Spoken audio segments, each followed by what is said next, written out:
Bom, boa noite a todos.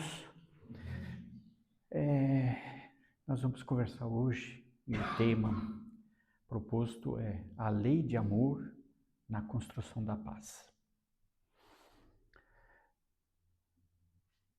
A lei de amor é o roteiro divino para a conquista da paz.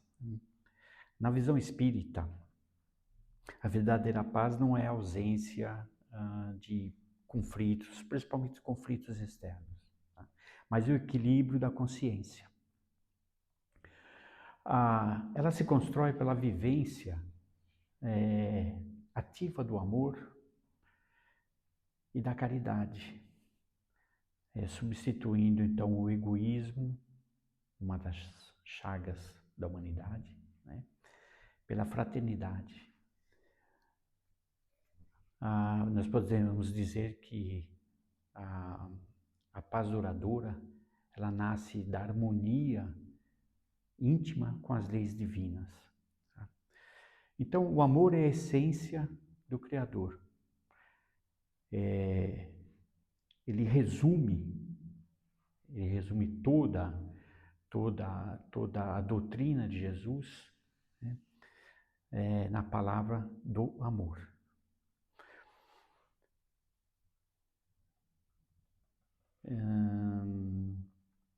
Emmanuel, numa obra psicografada de Chico Xavier, chama Bênção de Paz, no capítulo 19, o título é Ante o Poder do Amor.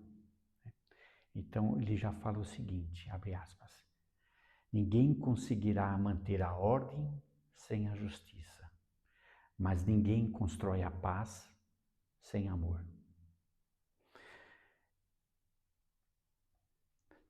Se nós perguntarmos a qualquer pessoa, né, para definir o que é a paz, vamos dizer, quase que a grande maioria vai falar que é ausência de guerra, ausência de conflitos, segurança armada, né, fazendo...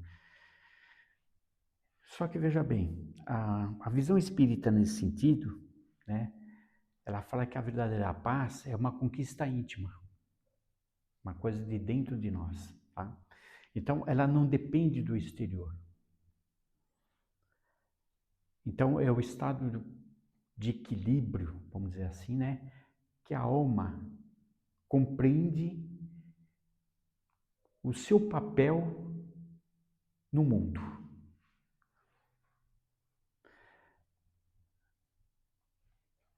Igualmente, se nós definimos ou pedimos para a definição de amor, né, com certeza nós teremos aí um leque enorme de definições, né? Então, cada um poderia falar, olha, o amor é aquele sentimento que a gente nutre para as pessoas mais próximas, né? O amor é o sentimento que nós temos pelos nossos animais, pelas nossas plantas e etc. Tá? Ou até filosoficamente é o amor pela vida, vamos dizer assim, tá? Mas há um fundamento mais amplo, que é a questão do fundamento cósmico. Como é que se define esse fundamento cósmico, né? Ele fala que o amor não é apenas um sentimento humano, abstrato. Tá? Então, na verdade, é uma força de atração e coesão que rege o universo. Então, o amor ele tem essa força de agregar tudo que tem no universo. Tudo. Tá? Se nós buscarmos na doutrina espírita, né, então vamos achar no Livro dos Espíritos, na questão 886, né, que fala sobre o verdadeiro sentido da caridade. Então, nos fala, né, nos dá a resposta nessa questão, dizendo que é a benevolência para com todos, todo mundo já deve ter ouvido falar, indulgência para com as imperfeições dos outros, né, e perdão das ofensas. Tá? Então, essa tríade, na verdade, é a tradução prática da lei do amor. Além do que Jesus falou, né? Amai-vos uns aos outros como irmãos, justamente dando amplitude do amor que deve ter o amor fraterno entre todas as pessoas, né? De forma que, ao termos esse sentimento de amor agregado em nosso enraizado dentro do nosso coração, né? Na alma, né? Consequentemente, nós vamos conseguir uma paz, que é essa paz interna que nós temos, que nós acabamos sentindo, tá? Então, veja bem, nós poderíamos resumidamente dizer o seguinte, né? Que a paz não é a ausência de problemas, né? Mas é a presença de Deus em nosso coração, tá? Por outro lado, o que pode nos impedir essa paz, né? Então, nós podemos fazer um diagnóstico do que destrói a paz pelas chagas da humanidade. São duas, né? Então, a raiz dos conflitos, primeiro, né?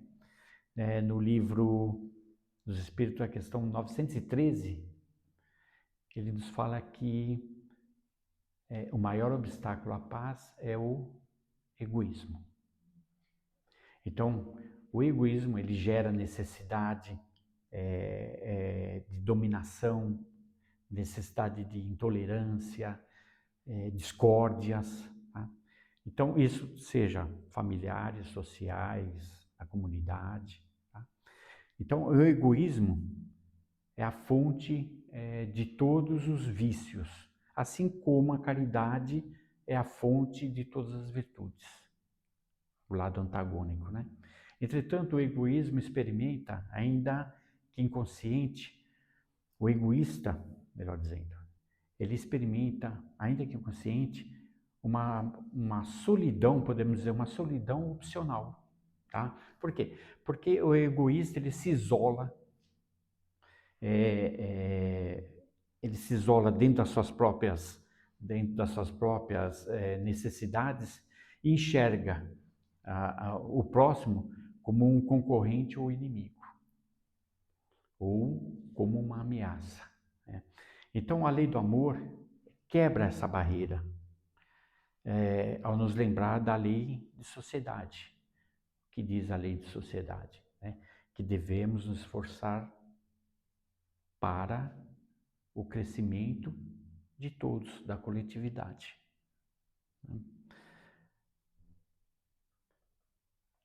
E esse conflito, né, ele tem também uma dinâmica. A dinâmica do orgulho. O orgulho nos faz exigir do outro, né, uma perfeição que ainda nós não temos, sequer possuímos. Então queremos que o mundo exterior se curve às nossas necessidades. E isso é muito grave, né? Nós nos colocamos acima de todos os demais que estão ao nosso redor, tá? Então, acaba gerando o quê? Frustração, acaba gerando agressividade, e com isso, automaticamente acaba quebrando a paz. Essa paz que você tem e a paz que você tem junto aos outros, tá? Então, o orgulho, ele exige que o mundo mude, né? O amor muda a nós mesmos para que o mundo melhore. Nós temos também a questão da construção ativa da paz. Podemos, né? Então, como nós podemos fazer isso? O amor como uma energia, usar o amor como uma energia transformadora, tá? Então, o Evangelho segundo o Espiritismo, no capítulo 10, bem-aventurados aqueles que são misericordiosos, define que a prática da lei de amor, através do tripé, né? Benevolência para todos, indulgência para com as imperfeições alheias e o perdão das ofensas. É uma forma de nós atingirmos, tá? Assim como no capítulo 11, amar ao próximo como a si mesmo, nós temos a instrução dada por Lázaro em 1862 em Paris, tá? Então, Lázaro falou o seguinte, abre aspas, o amor resume a doutrina de Jesus inteira, visto que é o sentimento por excelência. E os sentimentos são os instintos elevados à altura do progresso realizado. Nós podemos falar que a paz é um verbo e indicação? Claro que vocês vão falar, não, você está errado. Gramaticamente nós sabemos que paz é um substantivo feminino, tá? Mas ele é usado de uma forma genérica frequentemente, né? Principalmente em poesias, discursos, né? Então, na ONU, uma nigeriana chamada Mariam Bukar Hassan, ela foi nomeada defensora global pela paz, junto à ONU. E ela tem na ocasião, ela declamou ela é poeta, escritora, militante. Então, ela fez uma poesia, né? E ela declamou na Assembleia da ONU. Tá?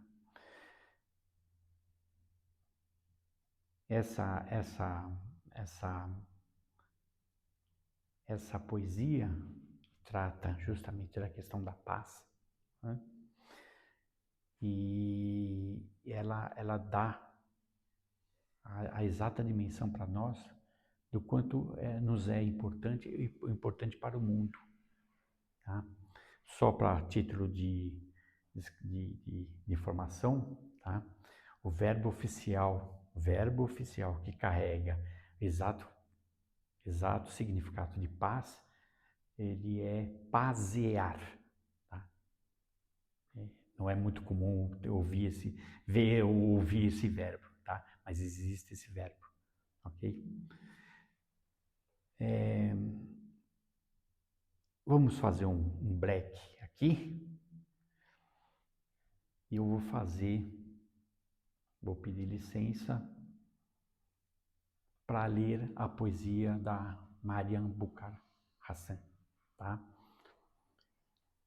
Então, ela fala o seguinte: costumava pensar que a paz era um lugar, um destino final ao qual chegávamos depois das guerras. Mas aprendi que a paz não é uma linha que se cruza, é uma escolha que se faz, repetidamente. Especialmente quando é mais difícil, especialmente quando parece distante. A paz não é o silêncio forçado nas bocas das pessoas. Não é a ausência de guerra, é a presença de compreensão. É a criança que volta a adormecer, sem estremecer com o vento, a mãe que já não precisa escolher entre o pão e a dignidade, o pai que já não precisa engolir a voz para se sentir homem. A paz é confusa, como o perdão. Não chega em carros alegóricos, chega rastejando por janelas partidas, quando finalmente aceitamos que ter razão não é melhor do que estar inteiro. A paz não se encontra, constrói-se, tijolo a tijolo, com brutalidade, com mãos que um dia souberam lutar, mas agora escolhem apenas abraçar. Houve um tempo em que medíamos a força pela duração de um rancor, mas agora vamos medi-la pelo tempo que conseguimos manter espaço para a verdade do outro, porque existia um eu e um tu, antes de haver um nós. E se o nós se quebrou, a paz é o que nos permite pousar os cacos sem apontar a garganta um do outro. A paz é o poema que escreve depois de a guerra no peito ficar sem tinta. É o momento em que voltamos ao corpo e o encontramos ainda de pé. Não é barulhenta, nem sempre canta. Às vezes, apenas escuta. E por vezes, esse é o amor mais alto de todos. E que nunca nos esqueçamos daqueles que carregaram a paz em silêncio pelo fogo. As mulheres cujas mãos remendam o que a guerra rasgou, que reconstroem casas a partir da memória. Criam filhos entre postos de controle e seguram as suas famílias como quem segura nações, porque a paz sempre sob o nome de uma mulher, pronunciado na forma como ela escolhe a coragem. Em vez do colapso, vez após vez. Por isso hoje falo paz aos ossos deste mundo, aos escombros, à raiva, às ruínas. Porque se a guerra nos ensina a quebrar, então a paz deve ensinar-nos a ficar, a permanecer suaves, a permanecer humanos, a permanecer.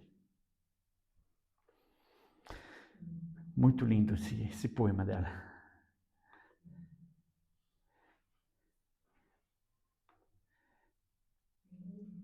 Bom, então, até aproveitando a parte do poema, né? A paz não se, a paz não se guarda, ela se constrói. Tá? E não é a passividade diante do mal, mas a firmeza do bem que a neutraliza e neutraliza a violência. Tá? Podemos construir a paz cotidianamente? Podemos, né? Então, o amor não se manifesta em grandes feitos, né? Mas em pequenos gestos diários, né? De paciência, respeito, escuta ativa no lar, no trabalho, na comunidade. Podemos aplicar uma pedagogia, perdão e indulgência? Podemos, né? Então, na indulgência como escudo, usar a indulgência como escudo, né? Ser indulgente é compreender que o agressor ou a pessoa difícil que está ao nosso lado, né, está um degrau abaixo, ainda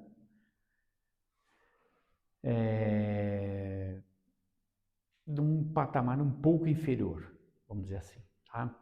Ou ela pode estar passando por momentos difíceis, né, uma dor imensa espiritual. Né? E quem ama não deve julgar. O perdão como libertação? Sim. Né? O Espiritismo nos ensina que o rancor é um veneno que tomamos esperando que o outro morra. Né? Então, perdoar não é esquecer. Né?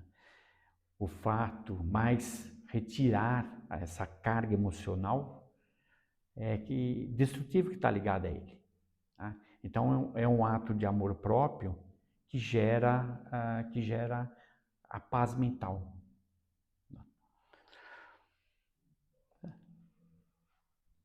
Eu não sei se vocês conhecem uma parábola, que é a parábola da brasa e do incenso.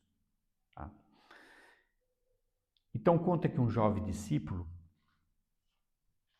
ele profundamente magoado, né, por uma grave injustiça que um amigo lhe fez, então ele procurou seu mentor espiritual, né, em busca de alívio e justiça. Então o jovem, né, falou para o seu mentor, né, eu não posso perdoar o que ele me fez, né? Eu sinto um fogo queimando o meu peito toda vez que eu lembro dele. E aí o sábio ouviu em silêncio. Daí ele caminhou até o fogão de lenha, na cabana onde eles estavam.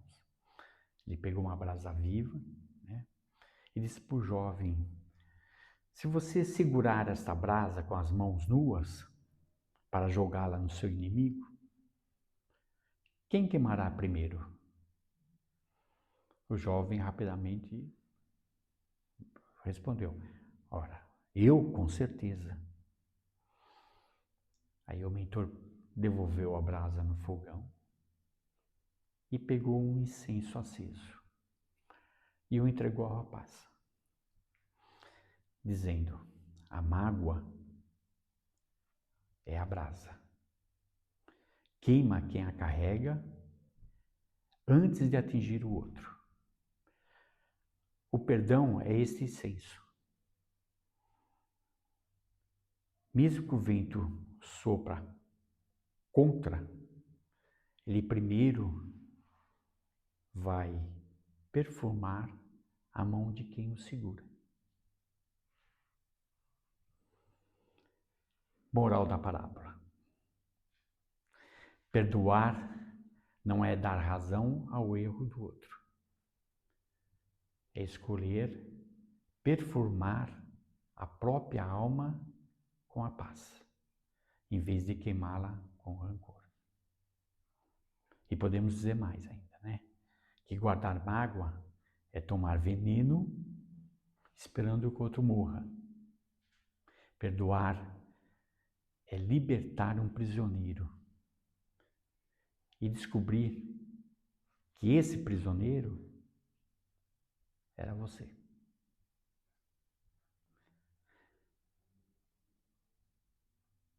Bom, dito isso, nós podemos então fazer uma breve conclusão pela visão imortalista e a transição planetária que nós atualmente estamos passando pelo nosso planeta. Tá? Então, o papel do Espiritismo, a doutrina espírita nos consola a revelar a reencarnação. Tá? Então, compreender que todos estamos distantes em diferentes estágios evolutivos que nos ajudam a exercitar a compreensão, promovendo um ambiente de paz ao nosso redor. O cenário global, né? Hoje vivemos a transição do mundo de prova e expiação para o mundo de regeneração. Tá? Então, os conflitos externos nada mais estão fazendo o quê? Eles estão expurgando essas velhas energias que está assolando o nosso mundo, né? E com isso vai purificar, vai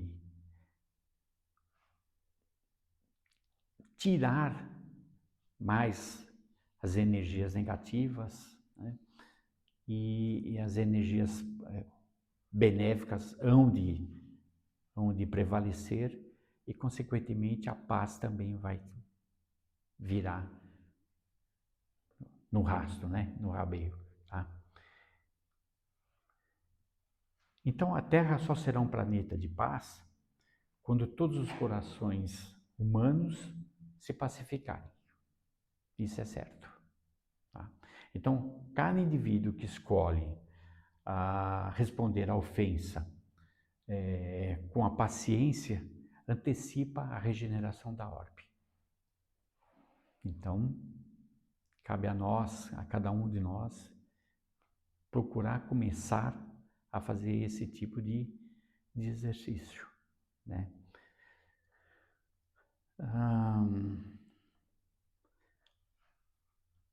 A respeito desse assunto, Joana de Ângeles, como não poderia deixar também, assim como Emmanuel, num livro chamado Espírito e Vida, no capítulo 59, psicografado por Divaldo Franco, ela nos fala o seguinte, tá? Abre aspas. A paz individual é o oxigênio para a paz coletiva. Começa em ti o esforço de pacificação que desejas ver no mundo. Então vamos ser assim, né? Um ponto de luz, de serenidade em nossos lares, ambientes de trabalho, na comunidade, né? Praticando principalmente o exercício diário de tolerância, compreensão para com os outros. Então não vamos esperar que o mundo se pacifique, né? Para que nós nos encontremos a paz, né? Nós devemos primeiro procurar a paz para espalhar isso para o mundo, ao contrário, né? E se a presença de alguém nos é penosa, anulemos os impulsos negativos e convertamos as nossas relações numa sementeira constante de paz e luz.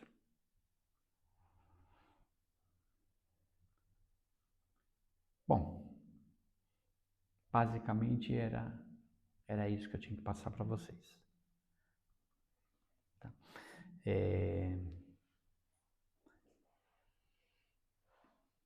Como eu não canto, né?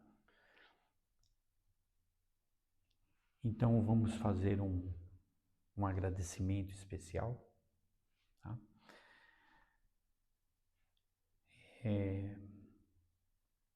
Eu convido todos a fechar os olhos